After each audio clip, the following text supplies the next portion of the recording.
Hello friends, तो आपका हमारे इस ऑनलाइन सेशन में स्वागत है। तो आज का सेशन बहुत ही खास होने वाला है और बहुत ही मज़ा आएगा। ठीक है, तो यहाँ पर अगले सेशन में मैंने आपसे एक क्वेश्चन पूछा था, यानी कि पहेली थी। तो बिना खाए बिना पिए सबके घर में रहता है, ना हंसता हूँ ना रोता हूँ, घर की रखवाली करता हूँ। तो वो कौन सी चीज़ था? ताला।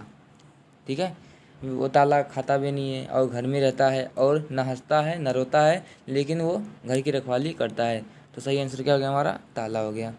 ठीक है, चलिए अब यहाँ पर एक पहेली, क्योंकि मैं आपसे हर वीडियो के शुरुआत में एक पहेली पूछूंगा, उसका आंसर मैं अगली वीडियो के पहले दे दूंगा। ओके, तो यहाँ पर पहला क्या है? गोल है पर गेंद नहीं, पूँछ है पर पशु नहीं, पूँछ पकड़कर खेलते बच्चे, फिर भी मेरे आंसू न निकले।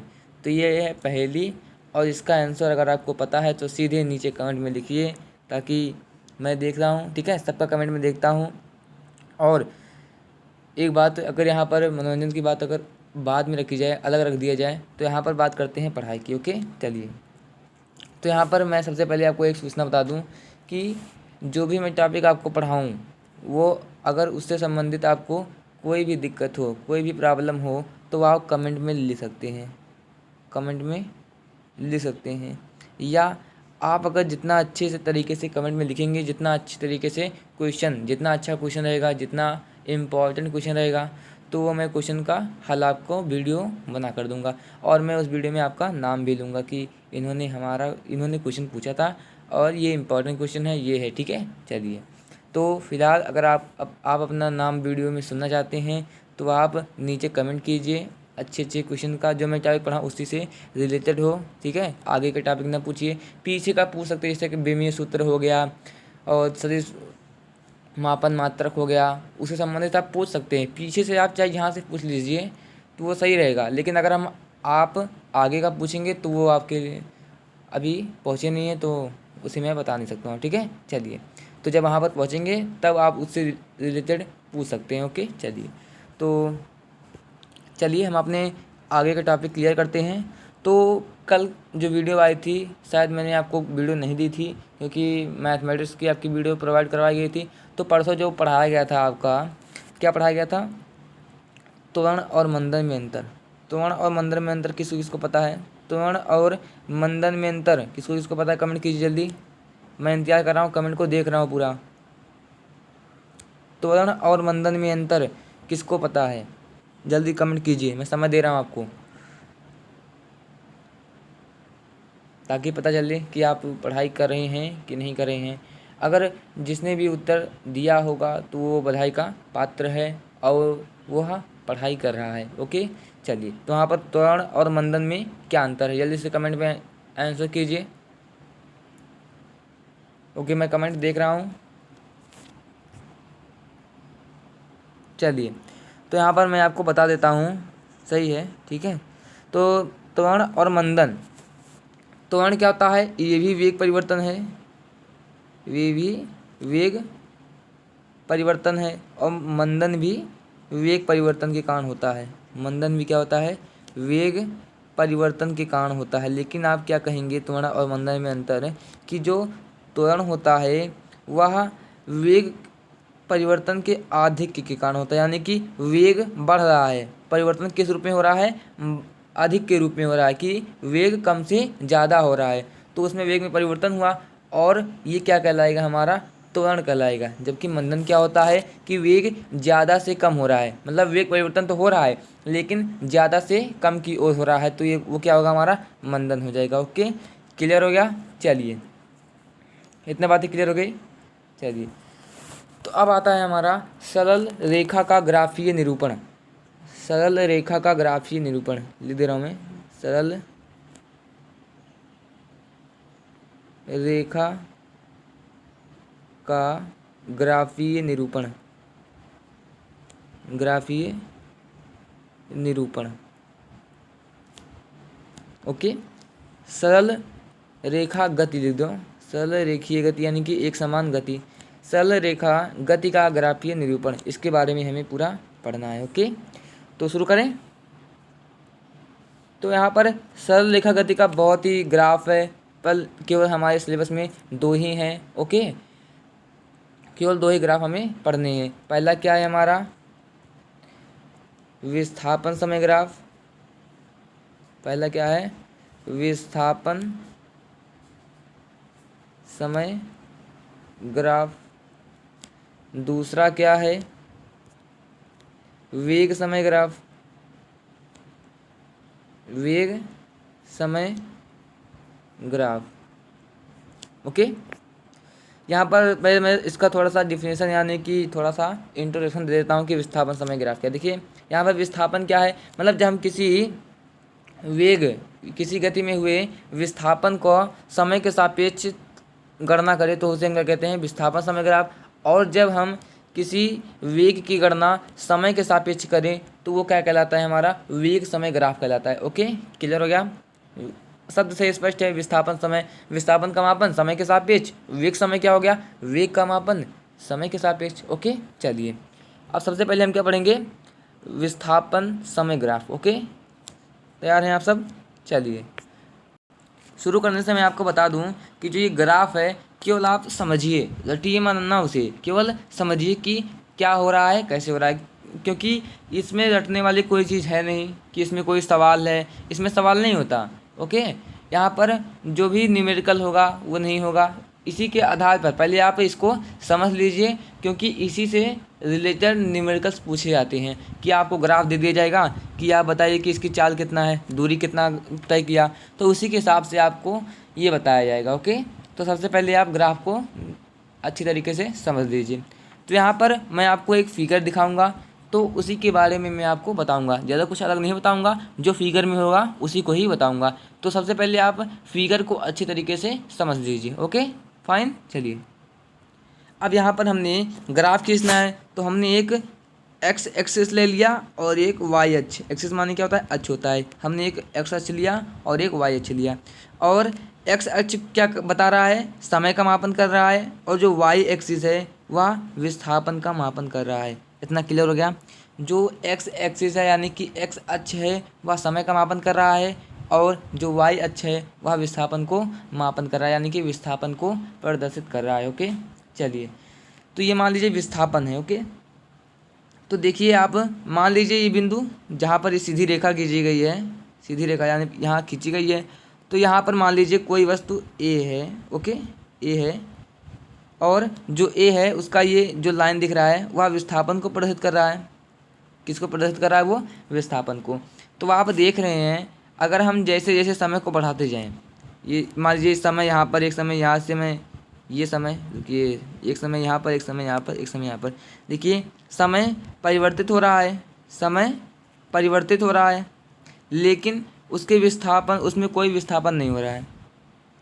देखिए देखिए समय बढ़ता जा रहा है लेकिन उसमें विस्थापन नहीं हो रहा है। जहाँ पर ए पे था तो ए पी है, ना ए से ऊपर गया ना ए से नीचे गया। ओके, तो उसमें कोई भी विस्थापन नहीं हुआ। ओके, तो इसलिए क्या हुआ जब विस्थापन नहीं होगा, क्योंकि वेग बराबर क्या होता है विस्थापन बटा समय होता है, विस्थापन बटा समय होता है। जब यहाँ पे विस्थापन शून्य होगा, भी ना वेग ना, विस्थापन जब शून्य होगा तो वेग भी क्या हो जाएगा शून्य हो जाएगा। तो यहाँ से ग्राफ से क्या स्पष्ट है कि ढाल शून्य है, यानी कि देखिए सरल रेखा है, ढाल इसकी कुछ नहीं है। ठीक है, तो शून्य है अर्थात जो वेग है वह जीरो है। वेग क्या है हमारा जीरो है, क्योंकि समय के बढ़ने के साथ साथ विस्थापन में कोई परिवर्तन नहीं हो रहा है। देखिए समय बढ़ता जा रहा है, समय बढ़ता जा रहा है और उसके विस्थापन में कोई परिवर्तन नहीं हो रहा है। तो देखिए समझ लिए आप लोग? ठीक है, तो मैं आपको एक बार फिर से समझा देता हूँ अच्छी तरीके से। तो यहाँ पर मैंने आपको बताया कि जो एक्स अक्ष है वह समय को प्रदर्शित कर रहा है और वाई अक्ष है वह विस्थापन को प्रदर्शित कर रहा है। ओके, इतना क्लियर हो गया? नंबर 1 स्टेप बाय स्टेप मैं आपको समझाऊंगा। स्टेप क्या हुआ कि स्टेप 1 क्या हुआ कि एक्स अक्ष समय को दर्शा रहा है और वाई अक्ष विस्थापन को दर्शा रहा है। ये हमारा क्या हो गया स्टेप 1। अब स्टेप 2 पे देखिए, यहाँ पर जो ए बिंदु ए पर वस्तु का विस्थापन देखिए सरल रेखा में प्राप्त हो रहा है, अर्थात जो समय बढ़ने के साथ साथ, समय बढ़ने के साथ साथ वस्तु के विस्थापन में कोई परिवर्तन नहीं हो रहा है, या यह वस्तु कोई विस्थापित नहीं हो रही है। ओके, जब विस्थापित नहीं हो रही है तो वेग भी क्या हो जाएगा शून्य हो जाएगा, विस्थापन शून्य तो वेग भी शून्य। ओके, क्लियर हो गया। स्टेप 2 क्या हो गया हमारा कि समय बढ़ने के साथ साथ विस्थापन में कोई परिवर्तन नहीं हो रहा है। स्टेप 3 क्या हो गया हमारा कि विस्थापन नहीं हो रहा है तो वेग क्या होगा, शून्य होगा। ओके, क्लियर हो गया। चलिए, अगर आपसे कोई पूछे कि वेग क्यों शून्य है, ओके, कि वेग क्यों शून्य है या वस्तु विरामावस्था में क्यों है इस स्थिति में, जो पहली स्थिति है, तो आप बताएंगे क्योंकि समय के बढ़ने के साथ साथ विस्थापन में कोई परिवर्तन नहीं हो रहा है। समय बढ़ने के साथ साथ विस्थापन में कोई परिवर्तन नहीं हो रहा है, यानी कि विस्थापन अपरिवर्तनशील है, अपरिवर्तनशील है। ओके, क्लियर हो गया पहला। चलिए, तो अब यहाँ पर पहली स्थिति हमारी क्लियर हो गई है कि अगर कोई भी किसी का विस्थापन एक्स अक्ष के अनुदिश, यानी कि एक्स अक्ष के समांतर ही तो है, ये एक्स अक्ष है और इसी के समांतर है, तो उसका जो वेग होता है शून्य होता है, क्योंकि उसका विस्थापन में कोई परिवर्तन नहीं हो रहा है। ओके, इतना क्लियर हो गया। कमेंट में लिखिए, जल्दी से जल्दी कमेंट कीजिए ताकि मैं आगे बढ़ सकूँ। Okay, clear. चलिए आगे बढ़ते हैं, दूसरी स्थिति आते हैं। चलिए, दूसरी स्थिति यहाँ पर सेम रहेगी। एक्स अक्ष क्या है, समय को प्रदर्शित कर रहा है और वाई अक्ष विस्थापन को। उतना सब क्लियर रहेगा। बस हमारा जो रेखा है, ये जो रेखा है वो क्या हो जाएगी, परिवर्तन हो जाएगी। अब देखिए रेखा कहाँ पर है कि वह मूल बिंदु से ऊपर की ओर जा रही है। ठीक है, एक सरल रेखा है, यानी कि देखिए ढाल है इसका, ये ढाल क्या है, नियत है, कहीं पर ऐसे ऐसे नहीं हुआ। जो होती है इसकी क्या कहलाती है, ढाल कहलाती है। ओके, यहाँ पर देखिए अगर ढाल नियत है तो वह सरल रेखा होगी, अगर ढाल नियत नहीं है तो वह इस तरह से होगी। इतनी बातें क्लियर हो गई, ढाल किसे कहते हैं। ओके, चलिए अब यहाँ पे देखिए ढाल नियत है और क्या है, धनात्मक है। क्यों धनात्मक है, क्योंकि देखिए ये रेखा नीचे से ऊपर की ओर जा रही है, अगर ऊपर से नीचे की ओर आती तो ढाल क्या होती, ऋणात्मक होती, तो ढाल क्या होती, ऋणात्मक होती। लेकिन देखिए जो रेखा है वह नीचे से ऊपर जा रही है, जो रेखा है नीचे से ऊपर जा रही है, तो यहाँ पर जो ढाल हो गई नियत हो गया और धनात्मक हो गया। इसलिए क्या हुआ, वेग नियत यानी कि एक समान धनात्मक वेग से गतिमान है, एक समान धनात्मक वेग से गतिमान है। मैंने धनात्मक वेग क्यों कहा, क्योंकि देखिए इसमें लगातार वेग में वृद्धि होती जा रही है, लगातार वेग में वृद्धि होती जा रही है। देखिए यहाँ पर कुछ ऐसे था, यहाँ पर कुछ ऐसा हो गया। ठीक है, तो उसके वेग में निरंतर वृद्धि होती आ रही है, और इसलिए क्या हम बोलते हैं इसको कि वस्तु क्या है, नियत धनात्मक वेग से गतिमान है। ओके, क्लियर हो गया। तो यहाँ पर मैंने आपको क्या बताया कि यदि ढाल नियत हो, यदि ढाल नियत हो तो ऐसी अवस्था में देखिए अगर ढाल बराबर क्या हो, नियत हो, नियत हो और क्या हो, धनात्मक हो, नियत हो और धनात्मक हो, तो वेग कैसा होगा, तो वेग नियत धनात्मक होगा, नियत धनात्मक होगा। उतना क्लियर हो गया, क्लियर हो गया।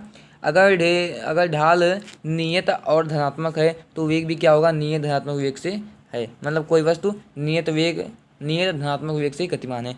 इतनी बातें क्लियर हो गई।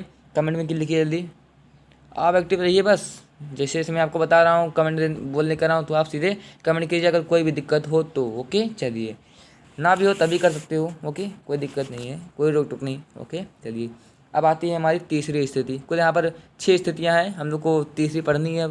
अब यहाँ पर तीसरी स्थिति क्या कह रही है कि अब देखिए इतना तो आपको बताने की ज़रूरत नहीं है कि एक्स समय को और वाई विस्थापन को दर्शा रहा है। ओके, अब यहाँ पर देखिए कि कुछ ना कुछ पहले से विस्थापन है, ये विस्थापन को मतलब कुछ पहले विस्थापन है।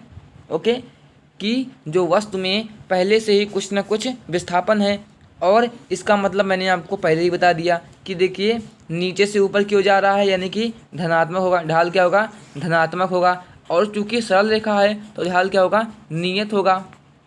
ठीक है, और यहाँ पर देखिए इसमें पहले से ही कुछ ना कुछ विस्थापन है। ओके, तो हम यहाँ करेंगे क्योंकि ढाल नियत है, धनात्मक है, इसलिए वस्तु का जो वेग होगा वह नियत धनात्मक वेग होगा। ओके, और अतः वस्तु में कुछ ना कुछ धनात्मक प्रारंभिक विस्थापन होगा। ओके, कुछ ना कुछ प्रारंभिक विस्थापन तो है, ये देखिए इतना कुछ ना कुछ प्रारंभिक विस्थापन है। ओके, चलिए अब यहाँ पे अगला क्या आता है हमारा कि जो ढाल है वह ऊपर से नीचे की ओर आ रही है, वह ढाल क्या है, ऊपर से नीचे की ओर आ रही है। तो मैंने आपको पहले ही बता चुका हूँ कि जब ढाल ऊपर से नीचे की ओर आए तो ढाल क्या हो, ऋणात्मक हो। केवल आप ढाल देखिए, ढाल क्या हो, ऋणात्मक हो,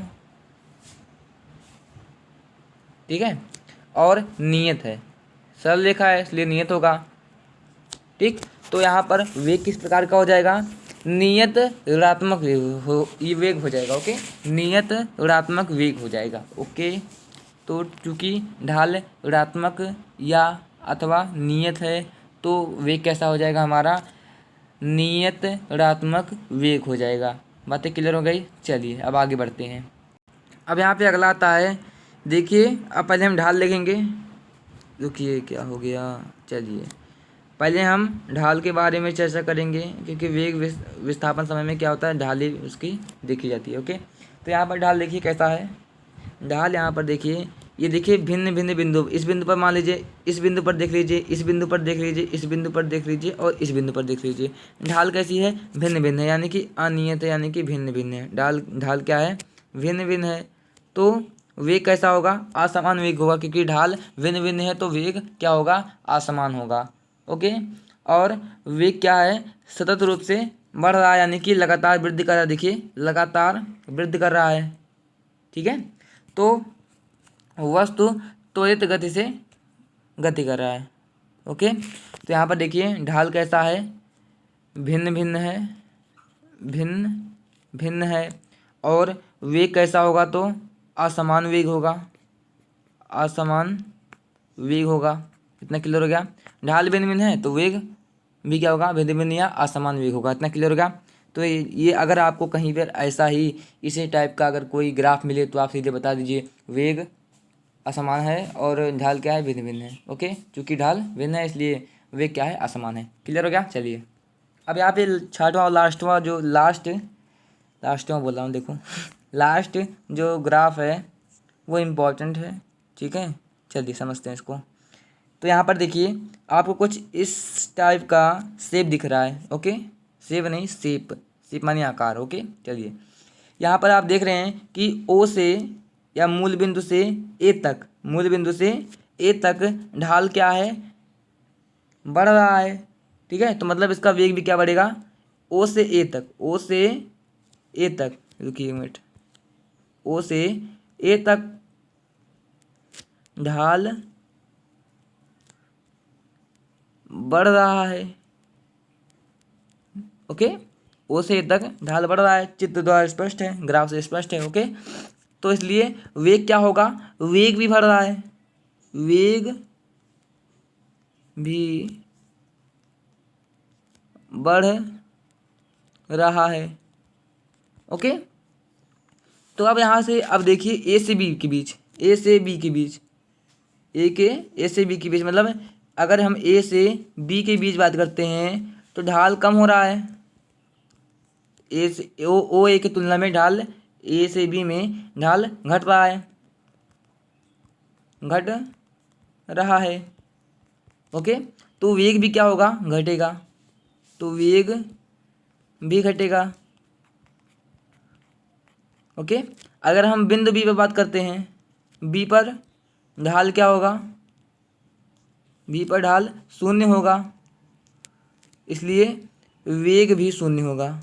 ढाल शून्य है तो वेग भी शून्य होगा। इतनी बातें क्लियर हो गई। देखिए ओ से ए तक ढाल बढ़ रहा है, ओ से ए तक ढाल बढ़ रहा है तो वेग भी बढ़ रहा है, लेकिन ए से बी पर ढाल घटना प्रारंभ हो रहा है और बी पर आकर ढाल शून्य हो जा रहा है, तो इसलिए वेग भी क्या हो जाएगा, शून्य हो जाएगा। अगर हम बी से सी बात करते हैं और यहाँ पर देखिए वेग धनात्मक रूप से बढ़ रहा था, ओ से ए से बी क्या हो रहा था, धनात्मक रूप से बढ़ रहा था। अब यहाँ से हम बी से सी के बीच में अगर वेग बात करते हैं तो आप क्या करेंगे, क्योंकि ढाल घट रहा है तो वेग भी घटेगा, यानी कि वेग कैसा होगा, ऋणात्मक होगा, वेग कैसा होगा, ऋणात्मक होगा, ओके। अगर हम सी से मूल बिंदु ओ, देखिए सी से फिर पुनः ओ पे आ गया तो वेग क्या हो गया हमारा, शून्य हो जाएगा, ओ पर वेग क्या हो जाएगा, शून्य हो जाएगा। इतनी बातें क्लियर हो गई। तो आज का हमारा जो विस्थापन समय ग्राफ था, विस्थापन समय ग्राफ था वो क्या होगा, द एंड हो गया।